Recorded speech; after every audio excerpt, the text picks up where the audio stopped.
نحمده ونصلي على رسوله الكريم اما بعد فاعوذ بالله من الشيطان الرجيم بسم الله الرحمن الرحيم رب اشرح لي صدري ويسر لي امري واحلل عقدة من لساني يفقهوا قولي۔ تو اسلام ہمیں صرف نماز پڑھنے کا طریقہ نہیں سکھاتا، وہ یہ بھی سکھاتا ہے کہ کس طرح صاف ستھرے رہو، وہ یہ بھی سکھاتا ہے کہ گھر میں کیسے داخل ہو اور گھر سے باہر کیسے جاؤ، وہ یہ بھی سکھاتا ہے کہ تمہاری خوراک کیسی ہو کہ جس کی وجہ سے تم صحت مند رہو۔ مجھے یہ بتائیے کہ اگر کوئی شخص صحت مند نہیں ہے، ایکٹیو نہیں ہے، اس میں طاقت نہیں ہے، وہ ربانی بن سکتا ہے؟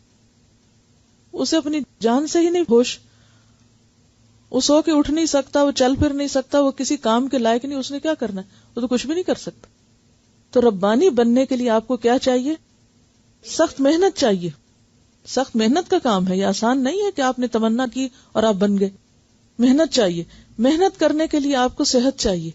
صحت کے لیے آپ کو اپنی عادات کو درست کرنا ضروری ہے، اور ان عادات میں کھانا پینا بھی شامل ہے، اور کھانا پینا بھی ایک عبادت ہے۔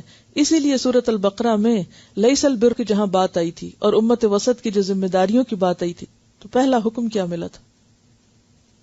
کھاؤ حلال اور طیب، حلال اور طیب کھاؤ، جنک فوڈ نہ کھاؤ، غیر طیب نہ کھاؤ، کیونکہ وہ لازماً صحت پر اثر انداز ہوگی، طرح طرح کی بیماریاں پیدا ہوں گی۔ اگر وقتی طور پر کچھ نہیں بھی ہو رہا نا، تو الٹیمیٹلی ایسی بیماریاں پیدا ہوں گی کہ جس میں پھر تم عبادت کے قابل نہیں رہو گے، تم خدمت خلق کے قابل نہیں رہو گے، تم پڑھنے لکھنے کے قابل نہیں رہو گے۔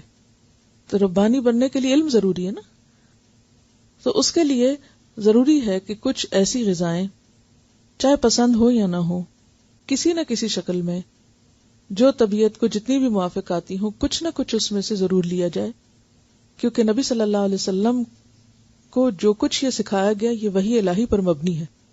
باقی طب اور سائنس اور میڈیسن جو ہے انسانوں کے تجربے اور مشاہدے پر مشتمل ہے۔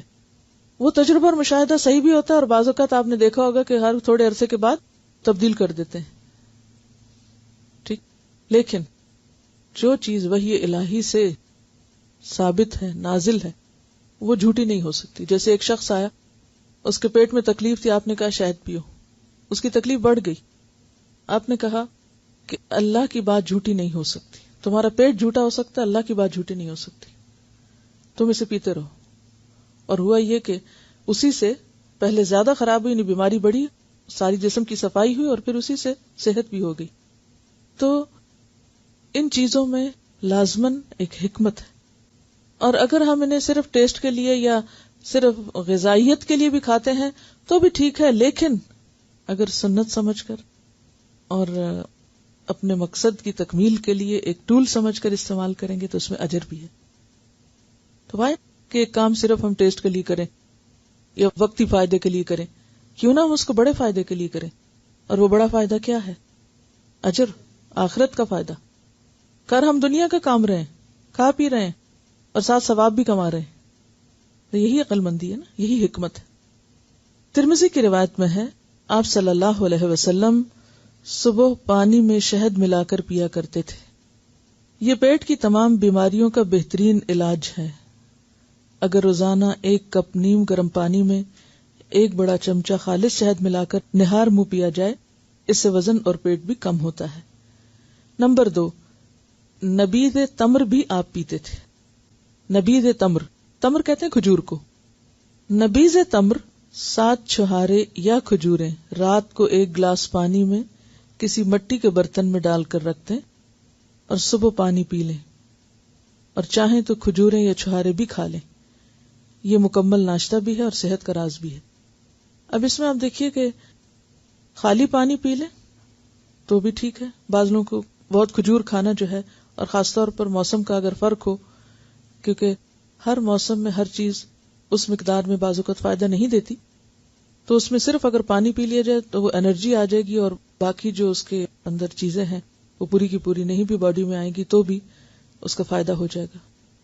طب کا یہ اصول ہے کہ جو ٹھنڈے علاقے ہیں، یعنی ٹھنڈے علاقے ہیں، وہاں لوگوں کے معدے جو ہیں وہ گرم ہوتے ہیں، اور گرم علاقوں میں معدے کے اندر ٹھنڈک ہوتی ہے، لہذا گرم علاقوں میں گرم چیز کھانا فائدہ مند ہوتا ہے، جبکہ سرد علاقوں میں سرد چیز کھانا فائدہ مند ہے۔ اس میں آپ دیکھیے کہ اب سعودی عرب ہے، کتنا گرم علاقہ ہے، کھجور پیدا ہی کہاں ہوتی ہے؟ گرم علاقوں۔ آم کب پیدا ہوتے ہیں؟ گرمیوں میں۔ تو جب یعنی باہر ماحول گرم ہوتا ہے اور جسم کے باہر کا ٹیمپریچر گرم ہوتا ہے تو انسان کا معدہ اندر سے، یعنی کہ فطرت کا نظام ایسا ہے، اور اگر باہر ٹھنڈک ہے تو انسان کے اندر گرمی ہے۔ تو اگر انسان اندر اور باہر کو ایک طرح سے بیلنس رکھے تو وہ غذا اس کی صحت کے لیے فائدہ مند ہے۔ بہرحال پھر آپ دیکھیے کہ طب نبوی تو پورا ایک باب ہے، بے شمار احادیث ہیں اس میں اور بے شمار چیزوں کے بارے میں آتا ہے، اور اس میں بعض اوقات کچھ چیزوں کے کمبینیشن بھی بتائے گئے ہیں کہ ایک چیز اگر ٹھنڈی تاثیر رکھتی ہے تو اس کے کمبینیشن میں اس کو دوسری کچھ گرم بھی ساتھ شامل ہو جائے۔ اسی طرح شہد اگر خالی لیا جائے یعنی چاٹا جائے تو اس کی تاثیر اور ہے، اور پانی میں ڈال کے لیا جائے تو اس کی تاثیر اور ہے۔